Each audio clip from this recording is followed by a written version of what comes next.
Power star Pawan Kalyan అందరినీ ఆకర్షించే magnet. ఇండస్ట్రీలోని జనాలు కూడా పవన్ కళ్యాణ్ అభిమానులే. దర్శకుడు శేఖర్ కమ్ములకు కూడా పవన్ కళ్యాణ్ అంటే అభిమానం. జనసేన పెట్టినప్పుడు జై పవన్ కళ్యాణ్ అని నినాదం ఇచ్చిన వారిలో శేఖర్ కూడా ఉన్నారు.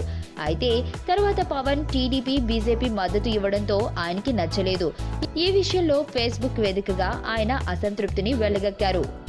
పవన్ కళ్యాణ్ పార్టీ పెట్టినప్పుడు చూపించిన పవర్ ఏమైందని ప్రశ్నించారు శేఖర్. ఈ విషయంలో పవన్ కళ్యాణ్ అభిమానుల నుండి నిరసన కూడా ఎదుర్కొన్నారు శేఖర్ కమ్ముల.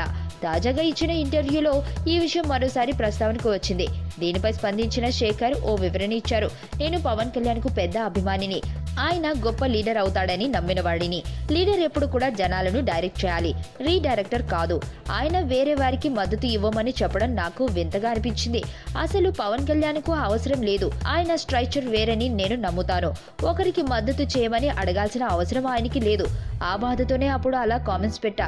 అయితే దీన్ని కొందరు నెగిటివ్ గా తీసుకున్నారు అని చెప్పుకొచ్చారు శేఖర్ కమ్ముల. మరి జనసేన 2019లో ఎలాంటి ప్రభావం చూపుతుంది అని ప్రశ్నిస్తే, మీ అందరిలానే నేను కూడా ఎదురు చూస్తున్నాను అని సమాధానమిచ్చారు శేఖర్.